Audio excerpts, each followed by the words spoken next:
What's up? This is Scott the Frozen Gamer, and this is my review for Boom! SpaceCorp 2025 to 2300 AD by John Butterfield and GMT Games. So first, just kind of behind the scene thing, my computer is right here. It has all my review notes on it. If I look down, it's not because I'm trying to avoid eye contact.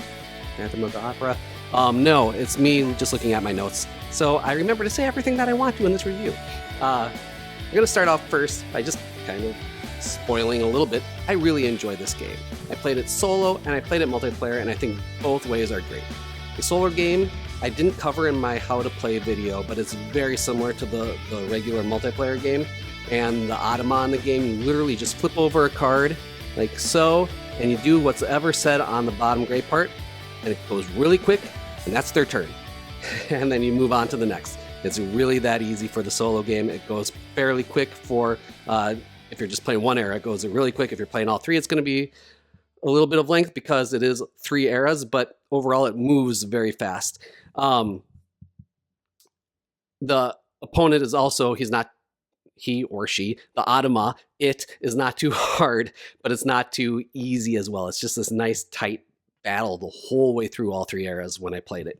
For the whole game, multiplayer or solo, aesthetically, it is what it is. It's a GMT game, so it's not going to be like super fancy components. It's not going to have like intricate minis and the most amazing artwork in the world, but it is going to have quality components and very functional components. So the pieces are all just like wood cubes and wood discs in the game. The cards aren't like, here's the back of the deck. It's not the most beautiful thing in the world. And the front of the cards, also not the most beautiful thing in the world, but it's super functional. These things here, these little actions that you have, get some in different colors as well. Those are so easy to use. Just, it works so easily. The game seems complex. When you see all of it, when you hear all the rules, it seems really complex, but it isn't.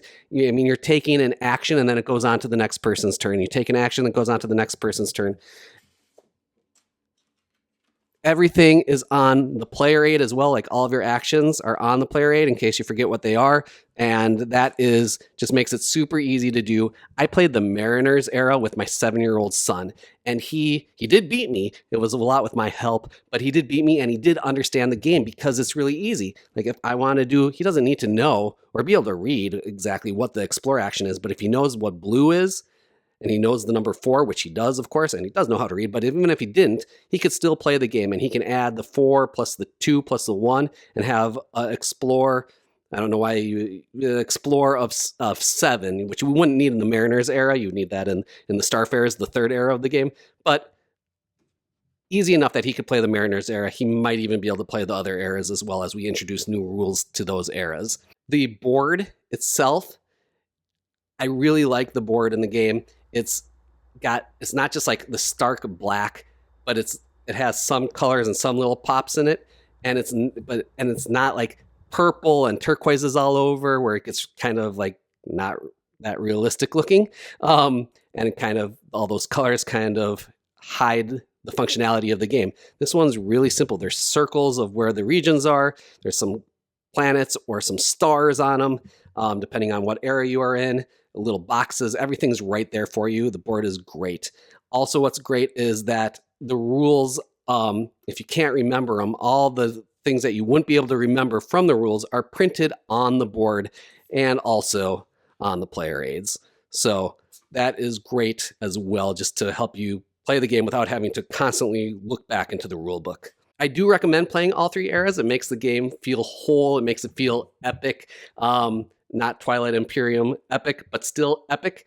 And you can play just 1 era at a time. You can play 2 eras and call it after 2 eras. You can play the 2nd and 3rd era if you want to skip the 1st era. There's ways to do all of it.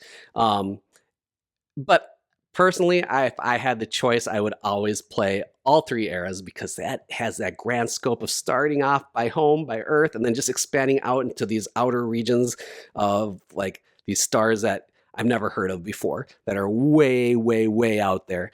And that has that it just is this expanding, the constant constant expanding that this game has and exploring. This is really, it's a 3X game. It doesn't have the exterminate, but the explore part of it is really strong in this game. The expanding and the explore part of it is really, really strong.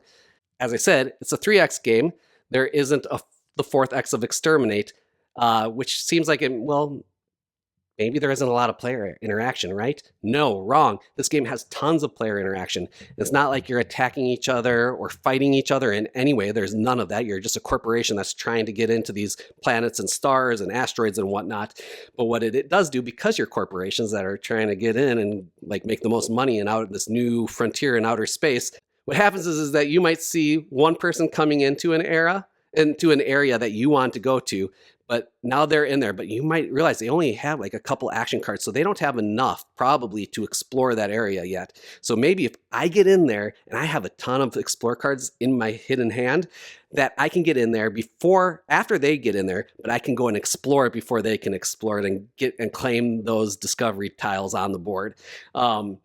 That is a really strong part of this game. Or build before they build, or take that card before they take that card. It's that type of interaction in the game, and it's constant. It's constant. It's actually one of the ways how you win the game. It's not the nicest game. It could be played completely nice, but I think the best way to play it is kind of that competitive way where you're really trying to get in there before other people do. One of the biggest downsides of the game is that it's long. Now, to me, length really doesn't matter in a game as long as it feels like it's moving, and this game does feel like it's constantly moving. The reason is you don't have to sit long. Even in a 4-player game, you're not going to sit long because you literally take one action and then it's the next player's turn. You take one action, next player's turn. The action's usually being just like building or exploring or moving, and they take very quick to do that action. It's not like it's one action that takes 3 minutes. It's one action that takes 10 seconds to do. So it doesn't feel that long, but it does run. A 4-player game is probably going to run around 4 or 5 hours, I'm guessing, for most of the time. And that just makes it a little hard to get to the table often as I or you would want it to get to the table. So GMT does their rulebooks right. One of the best rulebooks of all time is Dominant Species right behind me there, in my opinion. SpaceCorp also has an extremely well-written rulebook. Well, actually, 2 well-written rulebooks because there are 2 in the game. They have the multiplayer rulebook and the solo rulebook, and they're both outstanding. I love that the solo rulebook has all of the rules in that rulebook. So if I just want to play a solo book, I don't need to take out the multiplayer book too and have 2 books running around the table and me trying to find which book is the right book of the 2, which one's the solo book, after I have looked up certain things in the multiplayer book. And now I need to find the multiplayer book and look up this one reference that's in the multiplayer book, but not in the solo book. That to me is really annoying. They have all the rules in the solo player book. The downside of that is I wish they highlighted the rules that were strictly solo within that solo player book. So if I do want to just look up a rule that I know is strictly a solo rule, I can find it super easily. That didn't happen, but I guess if I wanted to, I could go through and like star the solo sections on it. Easy fix, not a huge issue. Just a little issue, but the rule books themselves are so easy to learn from. They're so easy to teach from. They always do a great job on that. The player aids are also great. These you're going to be using throughout the game because there's lots of little tricky things in the game that make it seem complex, but it really isn't, and all of them are right here on your player sheet. And because they're used often, they did it right and didn't just give you like a card stock, like a cheap card stock weight sheet. This is like a nice, like shiny, thick player board. Not like thick tile player board, but thick paper player board. And it's great. Again, everything you need to know is on these player sheets. And then they have another one. I may have said this already. I don't remember, but they have another one strictly for the solo game as well. The solo game and the multiplayer game ended up being very tight scores all the way to the finish. There was never like this runaway leader. There was never someone that was way behind the other person. If they did fall behind, they did end up catching up. If they got a little bit ahead, they did regress back to the mean on that as well. So all the games ended up like fairly close at the end, which was super nice as well. It doesn't have any of those issues in the game. A downside that could potentially happen, I don't know for sure, but I could see it if it became a lifestyle game, if it became a game that you wanted to pull out of your shelf all the time. It could become samey after a while. Now, there's a lot of variability in the game. The way the discovery tiles pop up are going to be different in different locations all the time. They might not all be the same ones. You might not have all the same ones in the same game. The cards that come up are going to be different all the time. There are only a handful of different types of cards in the game, but the order that they come up is going to be different. Where the way people play are going to be different, and there's a lot of different ways you can play in this game. You can be someone that just wants to exploit something over and over again. You might be someone that wants to constantly be expanding out into the solar system and exploring all the time. There's different ways to score points in this game, but you may find a strategy and just kind of stick with that strategy over time. And that's where it would become samey and kind of a monotonous gameplay from gameplay to gameplay. I don't know for sure because I haven't played it enough to know that yet, but I kind of have that sense when I think about playing the game a lot in the future. My thing is I don't play a ton of games a lot all the time, so I don't really have a lifestyle game too often. And so for me, that's not going to be an issue at all. There's some randomness in the game. Any game that has a huge stack of cards is going to have randomness in it, right? So in this game, what could be a downside is that, like, let's say you want to produce because you want to exploit those discoveries that you have to just like keep mining ore over and over again, or mining whatever to get profit. And you need to get the cards to do that, though. And if I don't get any cards with yellow, like I don't have any cards with yellow in my hand here, which is hard to see because I'm doing this one-handed, but I don't have any cards with yellow there. So how can I produce and take that produce action? I can't. And if there's none on the game board, guess what? I'm just drawing from the deck hoping that I get that card. It's the same kind of issue that you have in Ark Nova or Terraforming Mars, where you might not get the cards that you were planning on getting, that you want to get to use that strategy in the game.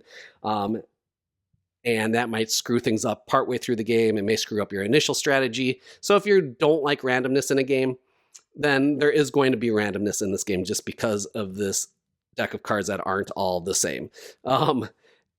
To me, I like randomness in my games, at least a little bit, if not a lot. So to me, it's not an issue, but for some people, it might be. The theme of this game is just top-notch. And it's funny because I'm just pushing these cubes around. My spaceships are cubes, or wood cubes. The tiles are these little cardboard tiles. They're not the most fancy looking tiles in the world. Let's see if I can get one with color. Here's one with color. Still, it's not like popping with color there. The cards I already showed you. The pictures on the cards are fine, but they're not like uber thematic, right? FTL prototype? I don't know, maybe. Let's see another one. The R&D network, I don't know what that is, but maybe. You know, and when I'm playing the game, I see the art, but I'm not really paying close attention to it. I'm not even usually reading what the card is to get that theme in the game. So it's there, but I don't really use the theme. But the theme is still just oozing from the game. It just feels like science. It's like, this is like space science, not science fiction, space science. The game just feels like it. The artwork on the board is realistic looking. The stars are just these pops of orange. The planets look like the planets. Like Jupiter looks like Jupiter. Earth looks like Earth. Saturn looks like Saturn in it. So that part, it's like real. It's so realistic. It just has that science theme is just the aura of it is just like coming out of the board of science, space science. And so that kind of comes to my last part of the game. If you like real space, my last thought for the game, if you like real space, not science fiction, if you like real space, if you like planets, if you like learning about our solar system, if you like just space, stars in general, this is a game for you. It's just a must. It's a must. It's one of the only games I've played. It's the only space game I've played that is so realistic feeling. It just feels like I'm part of NASA, you know? So if you don't like that, if you like science fiction or you don't like space in general, I still say play this game because it is just a quality game. Is it the most amazing game in the world? No. Is it TI4 if you like Twilight Imperium? Don't like compare it to that at all. That's like a completely different style game. Both games are pretty epic. That's completely different style for a space game. Last Light, completely different style game than this one. Even if you took out the Exterminate X of those games, still a very different style game. But this is a quality game. Really good. I enjoy it a lot. I give it 2 rocket thumbs up. Blast off. So that's it. Check it out. SpaceCorp 2025 to 2300 AD. I thank you to GMT Games and Rachel for sending me this copy quite a while ago. And, very thankful for that. And yeah, that's it. Peace. Stay cool. Check it out.